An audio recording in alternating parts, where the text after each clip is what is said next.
Juba 5 aastat on Kernu hooldekodu korraldanud oma klientidele laulupidu. Ja esimest korda kuulsin, kuidas kliendid laulavad.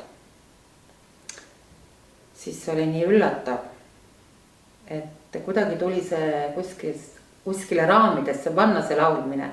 Ja minu nägemuse järgi oleks võinud korraldada laulupidu ja teised töötajad läksid sellega kaasa.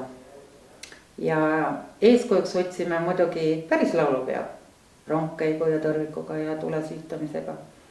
Me harjutasime aasta läbi, mitte aasta läbi, aga pikalt saalis oli väga head akustika, ilus lauluhääl ja me ei tulnud selle peale, et õues lauldes kaob lauluhääl ära.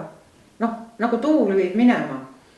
Et see kogemus järgmine aasta juba hakata õues harjutama oli üks esimesi asju, mis oli nagu näha, mis tuleb edasi arendada. Aga järgmine aasta oli juba kuuldud, tuli Valkla hooldekodu, Keila sotsiaalkeskus, kes ei ole nagu hoolekandesüsteemis, aga jutud liiguvad. Veel mõni kodu, tegime jälle laulupeo, rongkäik tuli. Ja viimasel laulupeol oli meid juba üle 350 laulja. Kõik ei olnud hoolekandeteenuste omad. See tähendab, et kõik olid. Pluss näiteks Koeru hooldekeskus, Keila sotsiaalkeskus, Lõuna-Eestist oli, seal on mingi MTÜ Võrus. Need laulupeolaulud, aga peale kauba olid jõuludeks, alati tegime eraldi kava, jaanipäevaks oli eraldi kava. Iga kord ei olnud tõsised laulud, vahest olid ka sellised, kuidas ma ütlen, naljakad laulud. Ja oli ka sellist kriitikat, et oi, kuidas te selliseid laule laulate. Ja vastuseks leidsime, et aga meil ei ole ju lastekodu, meil on täiskasvanud inimesed. Ma võin rääkida Silver Üksilm, eks ole.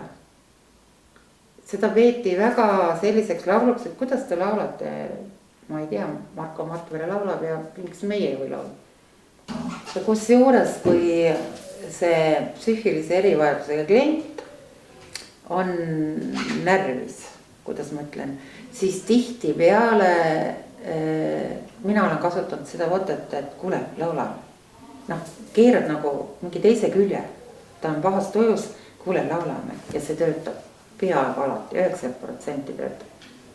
Eelmisel aastal kolis Kernu hooldekodu Väänavitisse, kus hooldekodu pakub nii kogukonnas kui peremajas elamise teenust. Ja tõele au andes, kui ma töötasin Kernu vanas mõisas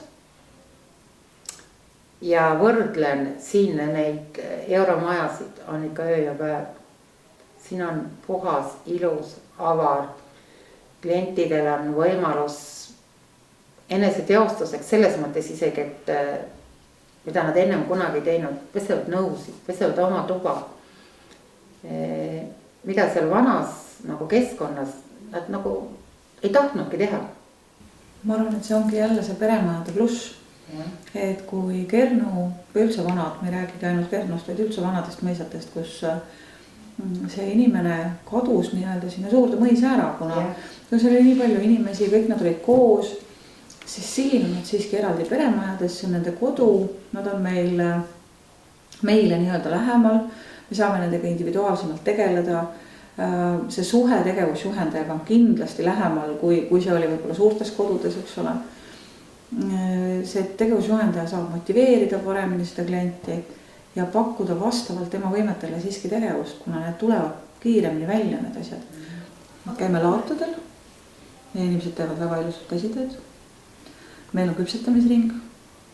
Meil on väga palju erinevaid tegevusi, et päevad tegelikult on väga kirjud ja kaetud, et igaüks leiab endale meelepärase, et alustades inglise keelest ja lõpetades siis laulmisega või vastupidi, alustades laulmisega lõpetades inglise keelega.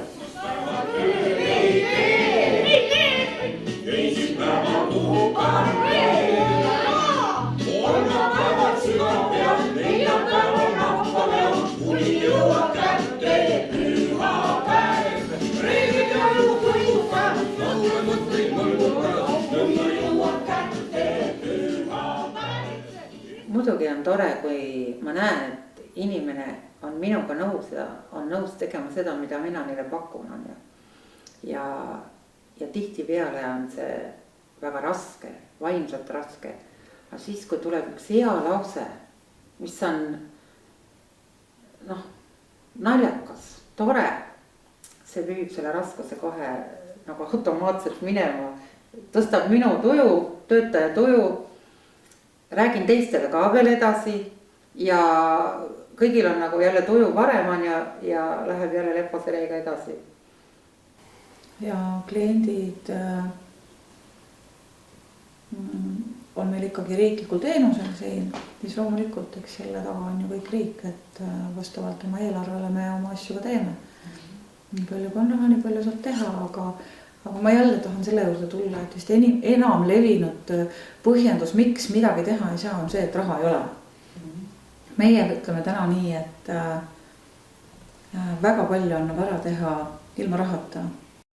Lisaks laulupeo traditsioonile toimus eelmisel aastal Viti Kodu algatatud talendijaht, kus said osaleda kõik Eesti erivajadustega kodud.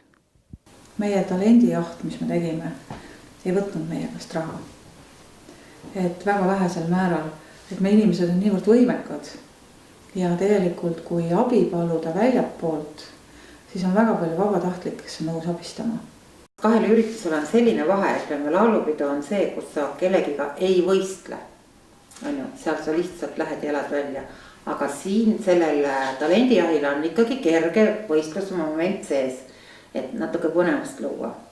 Siin on nagu naljatatud, et Nokia see kontserdimaja võiks ju kinni panna. See on naljaga natuke öeldud.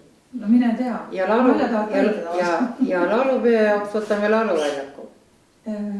Kui mitte kohe, ütleme siis õiget lauluväljakut, siis alustame näiteks Keila lauluväljakust.